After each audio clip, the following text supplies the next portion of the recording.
Pagi semuanya, pagi ini saya Kurniawan bersama rekan saya Putri Nurhaliza. Kami akan mewawancarai seorang tokoh pendidikan terkemuka. Beliau pernah menjadi salah satu dari 11 anggota Komisi Perlindungan Hak Asasi Manusia Republik Indonesia pada tahun 2012 sampai 2017.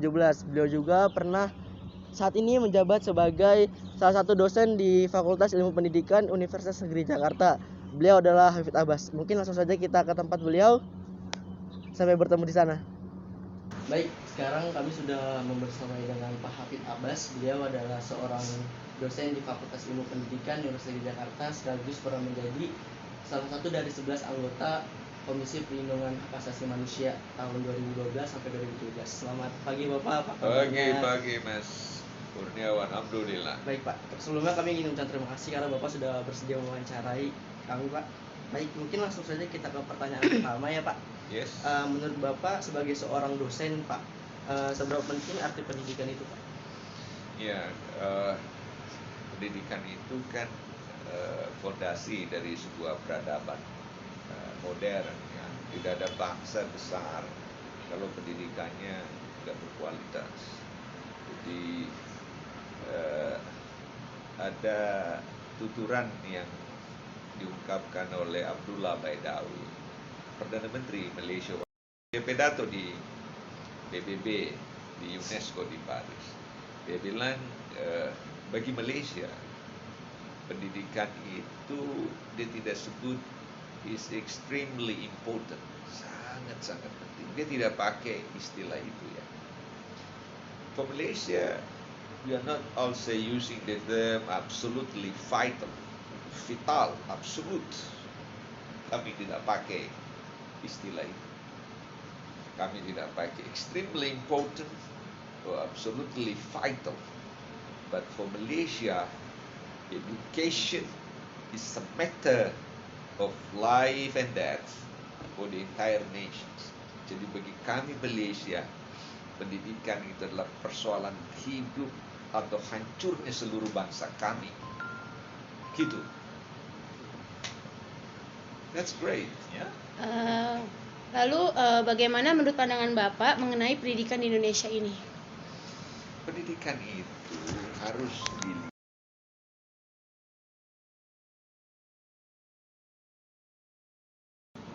tidak hanya dilihat sebagai urusan kurikulum, tidak hanya dilihat sebagai urusan finansial, tapi pendidikan itu harus dilihat dalam satu totalitas keutuhan, gitu kan ya. Dia di dalam bahasa undang-undang pendidikan di semua jenjang dari TK sampai S3, di semua jenis umum, kejuruan, kedinasan, sekolah agama dan seterusnya. Juga di semua jalur, bisa di sekolah, bisa di luar sekolah, bisa di masyarakat, di lingkungan keluarga. So it's a lifelong process. Jadi persoalan yang berlangsung seumur hidup dan without any borders, tanpa batas. Dan inilah yang menyebabkan memberi nilai tambah pada kebiasaan kita, karena kita berpendidikan sehingga ada perubahan. Nah, perubahan itu yang disebut karena ada nilai tambah pendidikan disebut civilization. Jadi terjadilah peradaban modern, bangsa yang maju dan beradab karena ada pendidikan. Ya. Baik Pak, kira-kira apa yang membuat pendidikan di Indonesia itu bisa maju seperti yang diharapkan oleh masyarakat ke depannya? Kalau dilihat dari persoalan pendidikan itu, yang menyebabkan pendidikan itu maju faktornya banyak gitu ya. Ya karena tadi pendidikan meliputi banyak hal gitu ya. Saya senang melihat tuturan ini ada orang Indonesia yang pernah jadi Presiden Amerika, temannya Putri, namanya Barack Obama gitu ya. Barack Obama itu waktu jadi presiden dulu kan belajar di SD di Menteng sini. Dia berubah undang-undang pendidikan yang dibuat oleh pendahulunya namanya Presiden Bush. Kalau Bush itu pendidikan dibuat dalam filosofinya, ya, dalam perundang-undangannya namanya NCLB, No Child Left Behind. Tidak boleh ada seorang anak Amerika yang tertinggal. Sebab semua orang sukses, itu kata Bush. Kan sudah bagus. Tapi Obama dia ganti itu. Dia tidak mau pakai itu istilah. Dia pakai ESA. ESA itu average student succeed X. Tidak boleh ada anak Amerika tidak berprestasi besar. Jadi Kurniawan, Putri, Rahma tidak boleh tidak berprestasi besar. Harus lebih hebat dari Barack Obama. Yang dilakukan Barack Obama itu ada 7 hal supaya berprestasi besar. Pendidikan itu pertama tentukan standarnya, ya kan? Jadi kalau standar misalnya tamat SD, ya, sudah bisa membaca bahasa Inggris dengan baik, harus dinaikkan. Kalau standarnya tahun ini hanya seperti itu, ditambah lagi bisa juga menulis dengan kalimat yang baik, dinaikkan. Kalau matematika di SMP nya bisa logaritma, dinaikkan sedikit, bisa kena mengerti vektor, nanti di kelas 3 sudah ngerti kalkulus, jadi naik standar, sehingga dia berada pada kemampuan terbaik di dunia. Itu juga dilakukan Singapura dulu, ya. Singapura pendidikannya jelek ketika baru berpisah dengan Malaysia, ya, karena Singapura itu nggak punya air, nggak punya hutan, nggak punya tambang, ya, negara yang nggak punya apa-apa. Airnya datangkan dari Johor untuk minum, ya. Tapi kenapa dia bisa kasih investasi ke Amerika? Kemarin saya ikuti pidato Kamala, ya, investasi hampir 100 miliar dolar. Dia kasih ke Amerika karena pendidikannya dia baik, jadi standar. Yang kedua adalah assessment. Jadi jangan hanya sekedar ada standar, tapi dinilai pendidikannya itu betul-betul excellent atau enggak, ya. Misalnya kalau tamat di S1, dia bisa menulis tulisan ilmiah berbahasa Inggris. Cara menilainya gimana? Ya harus dilihat ada kualifikasi yang bisa dibuktikan dengan itu. Kalau dia tamat SD, ya, dia tidak mampu membaca menulis dengan baik, ya berarti kan ada yang salah. Nah, berarti harus diintervensi. Misalnya saudara-saudara kita di Papua, kalau lebih rendah dibanding di Jogja, maka tugas negara turun tangan. Dia harus kasih obat yang baik, kasih guru yang baik, kasih anggaran yang memenuhi, gitu, ya, buat sarana dan prasarana yang bisa mencapai kualifikasi tadi karena diukur. Yang ketiga dia bilang, Obama bilang, harus ada accountability, jangan ada penyimpangan di situ, gitu ya. Jadi dipertanggungjawabkan, guru, pejabat pengelola pendidikan harus accountable. Yang keempat, kata Obama, gurunya dan kepemimpinan sekolah harus terbaik, harus profesional, tidak sembarangan, gitu ya, untuk jadi guru. Di Finlandia, guru itu 30% lebih tinggi kesejahteraannya dibanding tenaga kesehatan, dibanding perawat. Jadi dia terbaik pendidikannya di dunia karena guru itu profesi yang mulia. Yang kelima, dia bilang school improvement. Jadi sekolah tidak boleh bocor, tidak boleh ada ini tidak ada listrik, harus tersedia standar ICT, internetnya, gitu ya kan. Lalu yang berikutnya lagi, yang keenam, ada disebut community support for 21st century. Jadi gimana daya dukung masyarakat untuk anak Amerika pada abad ke-21. Saya kebetulan ngajar juga di Harvard, ya, di tempatnya Obama juga di situ. Jadi kalau Google bisa lihat di situ saya. Di universitas terbaik di dunia, Kurniawan. Jadi di situ harus diperhatikan bahwa pendidikan itu tidak boleh hanya urusannya rektor atau urusannya dosen, tapi harus masyarakat juga terlibat. Jangan dunia dunia industri terlibat, dunia usaha terlibat, ya kan? Jadi ada partnership. Dan yang terakhir adalah funding, pembiayaan. Itu BNI itu harus terukur, gitu kan ya.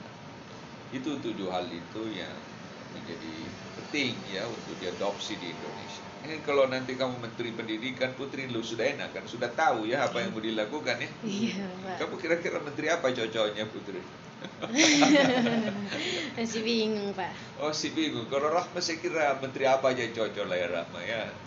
Nama Kurniawan. Kalau Putri masih mikir-mikir dulu ya, apa mungkin di atasnya menteri kali.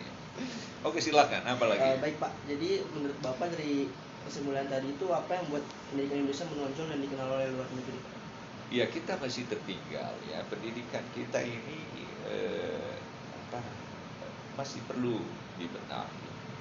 Kita masih harus sungguh-sungguh memajukan pendidikan kita. Kalau 7 hal itu dibenahi, saya kira kita bisa maju. Ya.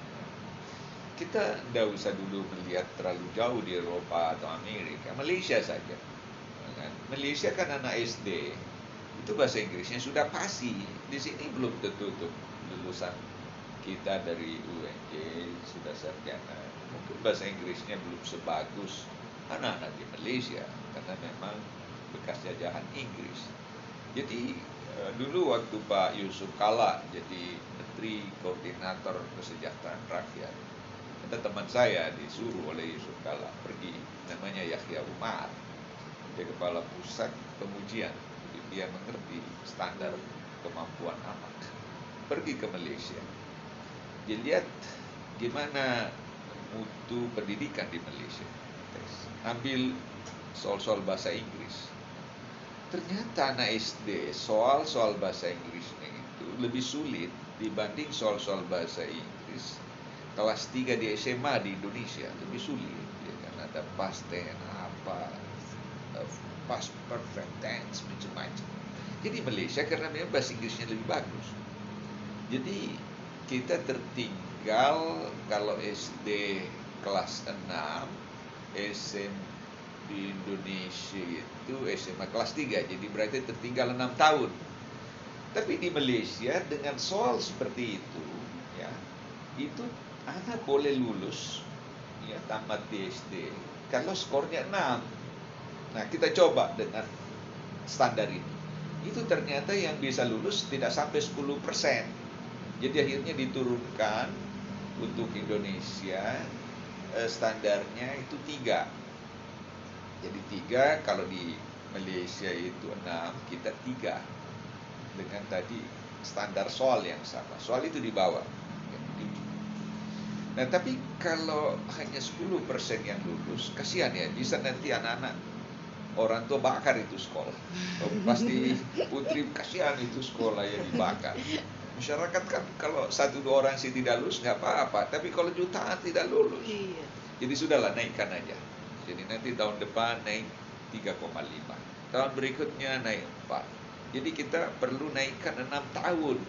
Baru mencapai keadaan Malaysia 6 tahun lalu. Kalau standarnya 6. Tapi kita mutunya tertinggal 6 tahun. Tapi standarnya juga tertinggal 6 tahun.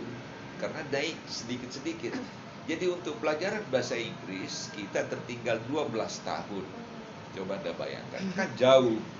Tapi untuk matematika ternyata kelas 3 SMP di Malaysia itu sama dengan kelas 3 di SMA di Indonesia. Jadi tertinggal 3 tahun. Begitu juga fisika, begitu juga biologi, kimia. Jadi dengan Malaysia kita tertinggal 15 tahun rata-rata. Kan sedih. Jadi lulusan kita belum tentu laku di pergaulan internasional karena mutunya rendah. Nah, gitu. Makanya mulai sebentar kalau pulang ambil buku dibaca ya, supaya dikuasai isinya. Kalau lambat dipahami, dibakar itu buku lalu debunya diminum ya. Iya. Langsung Putri kuasai semua itu ya. Coba diajar, tidak usah banyak buku, 5 buku aja dulu dicoba Putri ya. Hari ini 1 buku dibakar. Sedih kalau Malaysia Putri. Apalagi mau ditanyakan saya? Menurut Bapak, apakah ada perbedaan mencolok antara pendidikan luar negeri dengan pendidikan di Indonesia ini dalam segi waktu atau segi lainnya mungkin, Pak? Ya itu saja sih. Kalau di Australia ya menarik itu tidak ada masalah kekurangan guru, ya tidak ada masalah guru mengajar ini dan tidak sesuai dengan yang diajarkan. Ya, karena dia school base. Jadi misalnya ya kalau sekolah itu akreditasinya A, misalnya dikasih 10 miliar setahun atau 20 miliar setahun. Negara kasih, pemerintah federal kasih. Kalau akreditasinya B dikasih 15 miliar.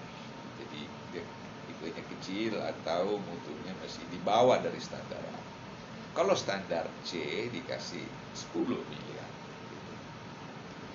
Nah, kalau dia tidak memenuhi standar, tidak mungkin dibuka, tidak ada izin, tidak boleh dibuka. Jadi dia dipastikan bahwa mutu itu ada. Tapi kalau sekolah tadi dari standar C, performance-nya meningkat, dia naik lagi bisa B, dari B bisa naik A. Nah, duit itu sekolah sendiri yang ngatur. Kalau perlu dia guru biologi, dia rekrut guru biologi. Kalau dia perlu guru bahasa Inggris, dia rekrut guru bahasa Inggris. Jadi tidak ada kekurangan guru. Dan dia cari yang terbaik supaya dia nanti naik standarnya. Kita tidak memiliki standar seperti itu. Coba, kemarin saya nulis di Kompas ya, bisa dibaca nanti gitu ya. Kita ada lebih 300.000 sekolah, ada sekitar 320.000 dengan 50 juta siswa SD, SMP, SMA gitu. Tapi dari lebih sekitar 300.000 sekolah itu ada 88,2% mutunya tidak memenuhi standar minimal, far below minimum standar. Jadi ada sekolah gurunya hanya satu, ada sekolah nggak ada listrik ya. Di Papua itu ada satu sekolah, gurunya hanya satu. Dia juga mengajar semua lagi SD.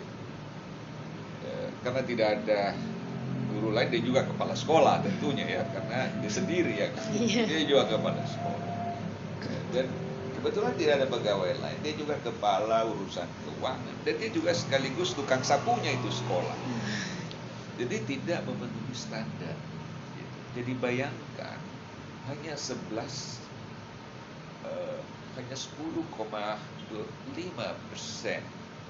yang melewati standar minimal, hanya 0,65% yang memenuhi standar internasional. Jadi kita perlu meningkatkan mutu. Ada penelitian yang ditulis oleh teman saya namanya Katarina Tomaszewski. Dia profesor di Lund University di Swedia. Dia pelapor khusus untuk urusan pendidikan di PBB, Perserikatan Bangsa-Bangsa untuk Indonesia. Tapi dia sudah meninggal. Itu dulu saya Direktur Jenderal, dulu saya Deputi Menteri, sering datang ke saya. Dia teman baik saya. Dia meneliti mutu pendidikan Indonesia. Ternyata di Indonesia itu banyak ijazah palsu, Putri. Kamu nanti jasamu bukan palsu ya, Bukan, Pak. jasa asli ya, Iya, asli Pak. betul ya bisa. Tapi ternyata Katrina bilang di Indonesia itu mutu mereka yang memegang ijazah palsu dengan yang memegang ijazah asli sama, gak ada bedanya. Palsu dengan asli sama mutu, sama-sama gak bisa bahasa Inggris, sama-sama nganggur, sama-sama gak bisa apa-apa. Jadi kan kita berdosa ya, menyiksa orang datang ke sekolah puluhan tahun, mutunya sama dengan tidak sekolah. Sedih kan? Beda dengan di universitas, misalnya tempat saya dulu belajar di Syracuse University di New York. Karena saya dokter umur 30 tahun, lalu sudah itu saya belajar di Amerika lagi. Tapi waktu saya semester 2, semester 3, saya ikuti pertukaran mahasiswa. Saya ikuti mahasiswa dengan Jepang, saya bisa ke Montreal di Kanada, saya bisa ke Australia. Jadi saya gaul dulu lah waktu saya masih muda. Di universitas tua di Amerika, di Eropa, rasio buku mahasiswa itu 1/20.000. Jadi seorang mahasiswa bisa pinjam 20.000 buku sehari. Ya. Jadi enak orang belajar di negara yang memang sungguh-sungguh mahasiswa itu belajar. Kok di sini kan kalau mahasiswa disuruh dosennya beli buku baca, dosennya bilang ini kenapa dosennya ini nggak sakit aja gitu. Dan kalau dosennya terlalu rajin kan nggak bagus juga ya Putri ya, mahasiswanya marah-marah ya, ngapain ini dosen terlalu rajin. Jadi saya ingin kita itu tidak main-main dengan pendidikan gitu. Dan ada satu hal yang menarik ya.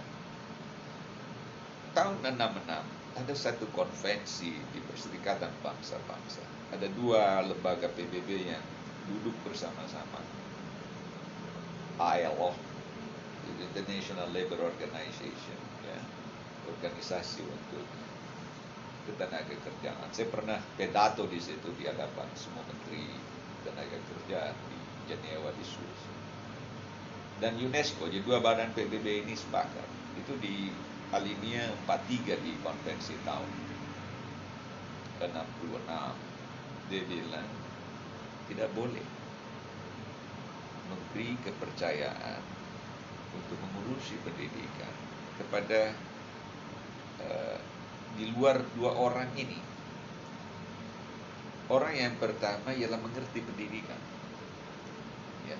Jadi jangan memberi amanah kepada misalnya kepala sekolah yang bukan orang yang ngerti pendidikan. Tidak boleh misalnya insinyur bangunan, jangan, karena tidak ngerti pendidikan. Yang kedua, jangan juga memberi kepercayaan urusan pendidikan kepada orang yang tidak berpengalaman jadi guru. Understand education and have most experience in teaching. Jadi tidak boleh seperti di rumah sakit, sarjana hukum, kepala operasi bedah, nggak boleh. Kamu pernah di bedah sarjana hukum? Kan tidak mungkin. Jadi sama dengan rumah sakit dengan pendidikan. Nah, kita tidak boleh seperti itu. Kita main-main dengan pendidikan. Mulai dari kepala sekolah, penilik, pengawas, dinas, sampai jabatan tertinggi. Tidak boleh urusan pendidikan itu ditangani kalau bukan dari 2 kriteria tadi. Itu konvensi PBB. Memang konvensi itu tidak mengikat, namanya non-binding principle. Kita tidak dipenjara 10 tahun karena melanggar peraturan, tapi dia ikatan moral bahwa ada bangsa yang belum beradab, tidak memperhatikan kaidah-kaidah yang terbaik bagi masa depan bangsanya. Jadi saya juga prihatin ya. Misalnya kemarin kita lihat pada periode-periode yang lalu urusan pendidikan diserahkan ke yang penting didukung Muhammadiyah, sehingga ada yang menangani urusan pendidikan itu keahliannya bukan pendidikan, tapi dia ahli rayap. Gitu. Pernah lihat rayap itu yang biasa? Itu dokter di bidang itu ahli rayap. Ada juga ahli batuan. Gitu. Itu kan berbahaya. Sedih ya. Apalagi Putri? Terakhir. Baik Pak. Atau masih ada? Silakan. Terakhir ya. Baik, untuk terakhir ya Pak, untuk kedepannya apakah ada sesuatu yang akan Bapak lakukan untuk meningkatkan mungkin pendidikan Indonesia? Ya, saya akan di sini. Kalau sih saya menteri, ya, saya tentu akan juga menyampaikan apa yang terbaik yang bisa saya lakukan. Tapi saya kira yang mendasar yang harus dilakukan itu kalau bisa mengadopsi pandangan Barack Obama, saya senang ya mengikuti pandangan Obama yang 7 hal itu saya kira fondasinya. Dan kalau urgensi pendidikan, saya ingin mengikuti pandangan Abdullah Baidawi bahwa pendidikan itu bukan hanya urusan yang amat penting, extremely important, atau absolutely vital, mutlak, tapi dia persoalan hidup matinya bangsa ini. Kita sedih sekali ya, anggaran pendidikan begitu besar, 20% dari seluruh APBN kita dan APBD gitu. Kalau kita 2.700 triliun, sekitar 550 triliun ya anggaran pendidikan. It's a huge amount. Saya lihat di Pakistan waktu saya kerja di PBB kan, saya telah kunjungi sekitar 100 negara putri keliling di planet ini, itu banyak. Pakistan itu anggarannya hanya 1% untuk pendidikan, kita 20%. Saya lihat negara-negara di Timur Tengah, bahkan dari laporan UNICEF, duitnya habis dipakai untuk beli senjata karena situasi yang terancam dari keamanan negaranya, tapi bukan untuk masa depan bangsanya. Jadi Indonesia itu satu hal yang membanggakan dunia. Dia memilih anggaran untuk pendidikan itu 20%. Sementara negara-negara lain itu tidak seperti kita. Tapi apa yang terjadi? Ternyata itulah yang menyebabkan pendidikan Indonesia terburuk di dunia. Karena pendidikan itu ternyata tidak sampai untuk siswa. Ya, saya baca laporan terakhir Bank Dunia, rata-rata 86% duit itu dipakai untuk kesejahteraan. Jadi honor pejabat-pejabatnya dipakai untuk kesejahteraan, rapat di hotel ya. Saya mau rapat di hotel ini saya takut juga sih apa duitnya putri saya pakai gitu ya. Apa bisa marah sama saya putri. Jadi tapi ini nggak usah bilang sama orang tua, mau bilang itu dosen saya, dia pakai itu duit saya. Dan saya temukan 30 kabupaten kota itu di atas 90% duit itu dipakai untuk kesejahteraan. Sedangkan rata-rata negara di dunia duit untuk kesejahteraan negara itu rata-rata 40%. Di Amerika sedikit lebih tinggi, lebih 50%. Tapi kita 90%. Jadi tidak ada yang sampai ke anak didik, dia nonton. Nah itulah yang dikatakan oleh Mastrila Gibral. Dia pemenang Nobel. Nobel Sastra, ada bahasa Indonesia ya. Si Gibral ini bilang, today we're guilty of so many errors and so many faults. But the worst crime we have is abandoning the children, neglecting the content of their life. Because many of the things we need can wait, but the child cannot. His name is today. Begitu kira-kira ungkapan dari Gabriela, pemenang Nobel Sastra. Dia bilang sekiranya umat manusia itu punya kesalahan atau punya kekeliruan, dia bilang the worst crime, maka kekeliruan dari segala kekeliruan, kejahatan dari segala kejahatan, kebiadaban dari segala kebiadaban, itulah kejahatan puncak. Is abandoning the children. Dia mengabaikan masa depan anak-anaknya. Mengapa dia kejahatan terbesar? Karena memutus kebesaran masa depan peradaban. Karena anak-anak ini perlu tumbuh, susunan sarafnya, imajinasinya, indranya tumbuh. Kalau haknya diambil 90%, dia tidak bisa lagi nanti menjemput masa depan gemilang. Karena seluruh masa depannya itu dirampas oleh kekuasaan.